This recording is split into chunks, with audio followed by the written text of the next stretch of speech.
Olá pessoal, tudo bem com vocês? Sejam bem-vindos ao meu canal. Se você não é inscrito, se inscreva, deixa aquele like, compartilhe esse vídeo com seus amigos e vamos aprender história juntos. Na aula de hoje, nós traremos uma aula de história do Brasil e vamos tratar do período colonial. Vem comigo! Audio Jungle.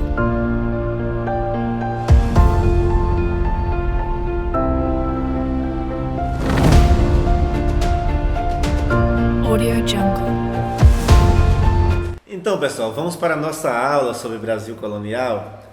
Esse período da história brasileira, ele pode ser dividido em dois momentos. Um momento que nós chamamos aí de período pré-colonial, que vai da chegada dos portugueses aqui no ano de 1500 até o ano de 1530, que é quando você tem aí uma efetiva colonização com implementação de uma estrutura colonial portuguesa com a formação aí das capitanias hereditárias. E aí, esse segundo momento, ele é bem mais extenso, ele vai de 1530 até a declaração de independência em 1822. Ou podemos considerar que a chegada da família real ao Brasil em 1808 meio que interrompe esse período colonial pelo fato de o Brasil passar a ser a sede do Império. Bom, mas isso é um assunto para uma outra aula.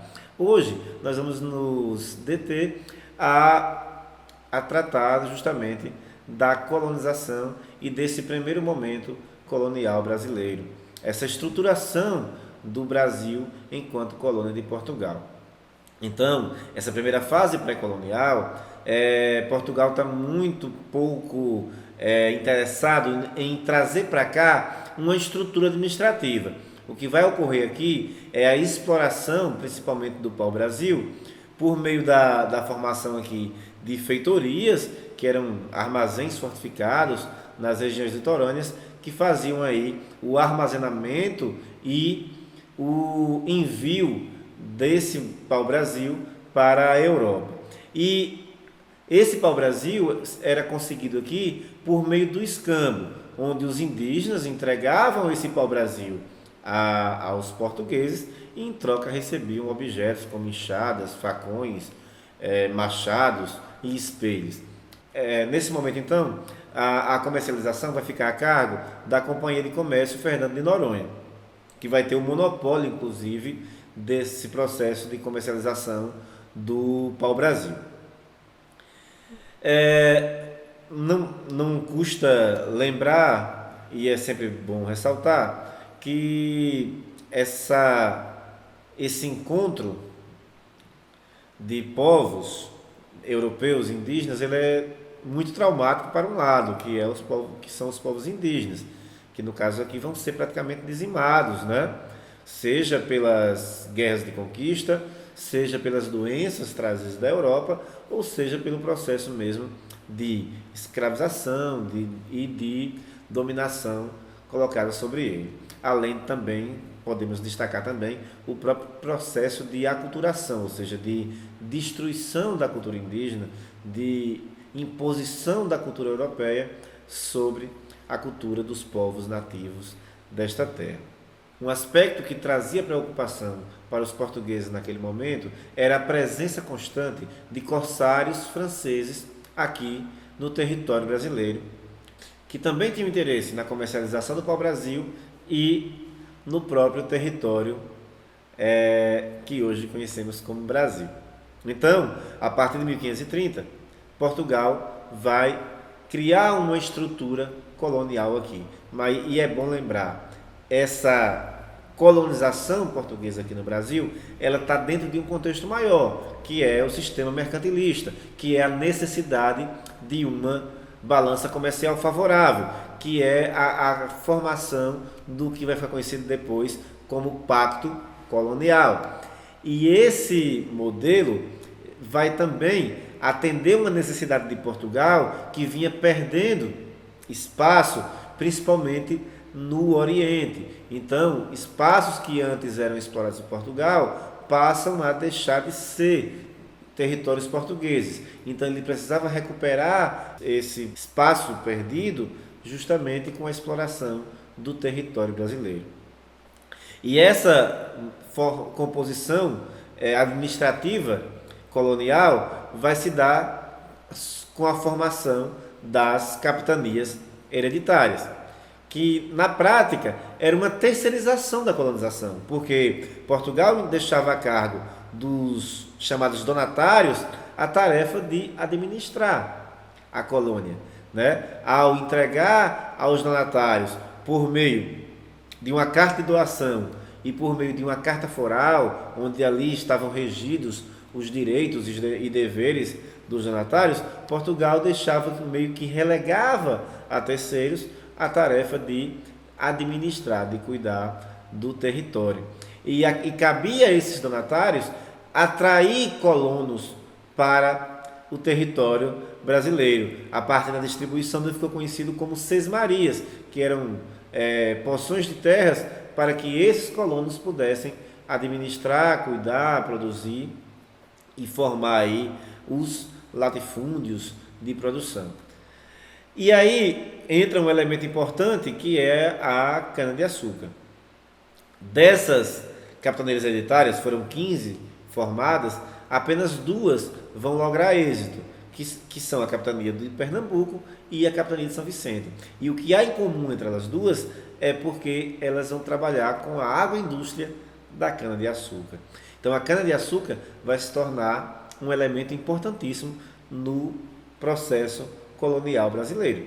A cana-de-açúcar, ela justifica-se, primeiro, por ser um produto tropical, e tudo que era tropical naquela época passava a ter muito valor na Europa, por ser algo que não era possível de ser cultivado lá. Tem outro aspecto importante aí, é que a cana-de-açúcar favorecia a questão do latifúndio, né? Nós estamos falando de terras entregues nas mãos de uma pequena quantidade de pessoas, e a cana-de-açúcar então era produzida nesse latifúndio. A cana-de-açúcar demandava mão de obra escrava, e aí a figura do escravo passava a ser vital nesse processo econômico da época, era uma força motriz de trabalho. E aí vamos lembrar que a escravidão era também um negócio muito lucrativo naquele momento. Eu poderia até resumir em 3 pilares a economia açucareira brasileira, que é monopólio, escravidão e latifúndio. Lembre dessas 3 palavras, lembre das suas iniciais, que formam a palavra mel.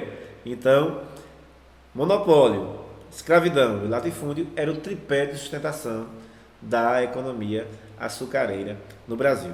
Então, diante do fracasso de grande parte das capitanias hereditárias, Portugal então vai tentar centralizar a administração colonial, criando aí a figura do governador-geral, que consigo trazia as figuras de auxiliares, né, que era o provedor-mor, que cuidava das questões financeiras, o capitão-mor, que cuidava da segurança, e o ouvidor-mor, que era o responsável pelas questões da justiça. Essa centralização ocorrida em 1548, né, com a formação do primeiro governo geral, vai implicar também, posteriormente, na formação da primeira capital brasileira, que vai ser Salvador, fundada aí em 1549.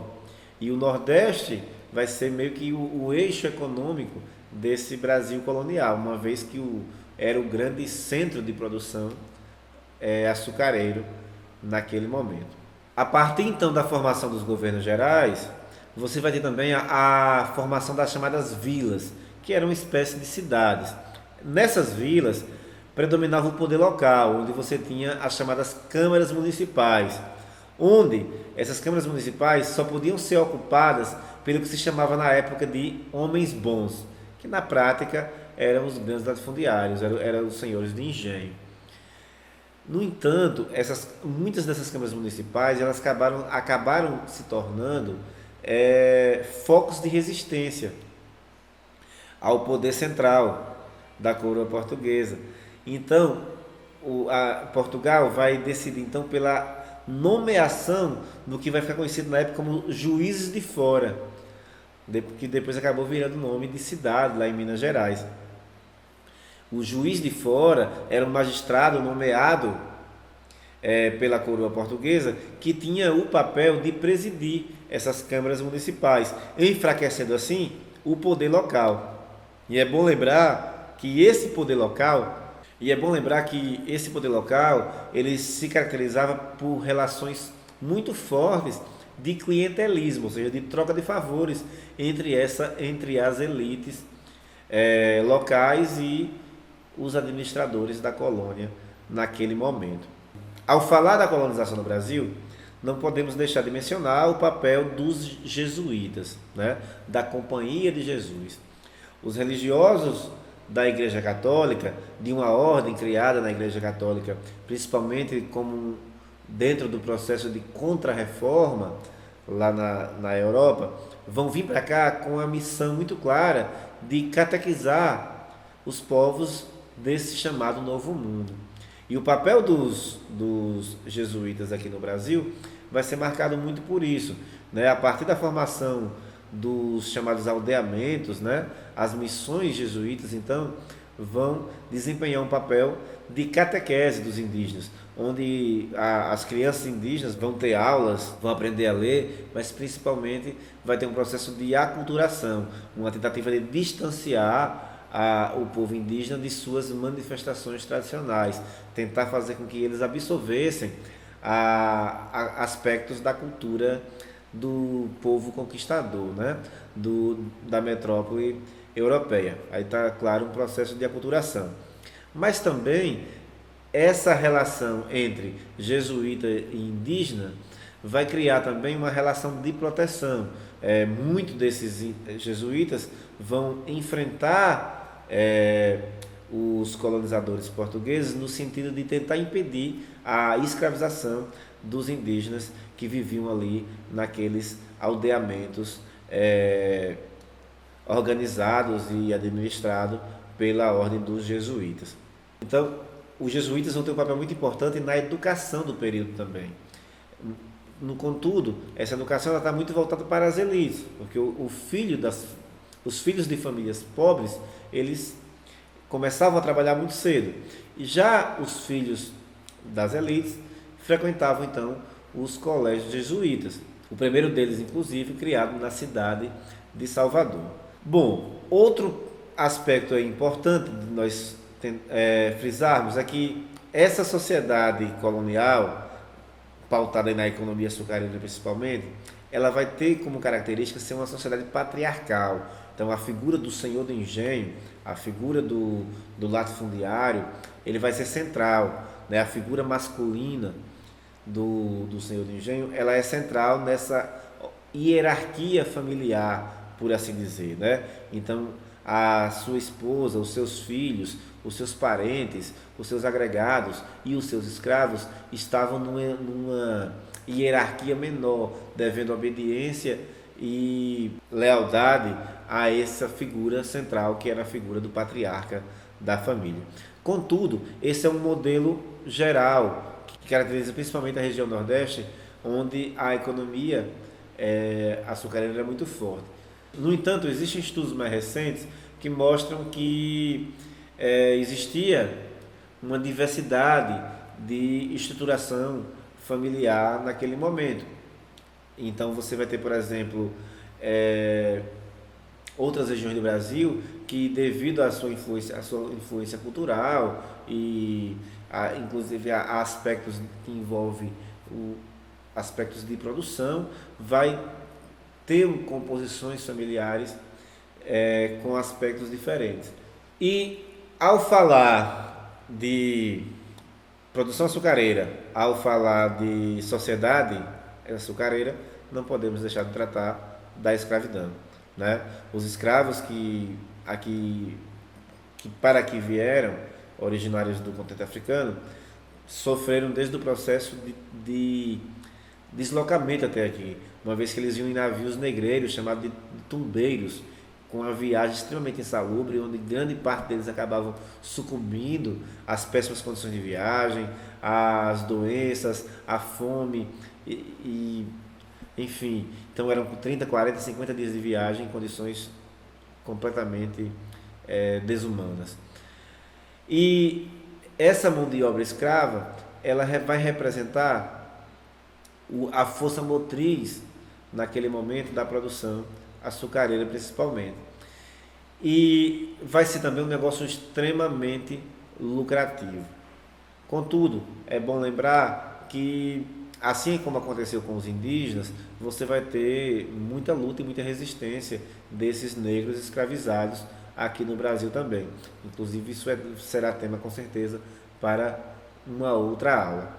Então, nesse primeiro momento, o período colonial brasileiro passa por compreender a importância da economia açucareira, como essa economia açucareira estava estruturada e o papel importante que a mão de obra escrava desempenhava nesse modelo econômico daquele momento e como os jesuítas atuaram dentro do processo de catequese dos indígenas e de implementação de um sistema educacional no Brasil. O período colonial é um período muito extenso, rende aí temas para muitas outras aulas, que vocês com certeza verão por aqui. Se você gostou dessa aula, deixe o seu like, não se esqueça de se inscrever no canal, compartilhe esse vídeo. Um abraço e até a próxima. Audio Jungle.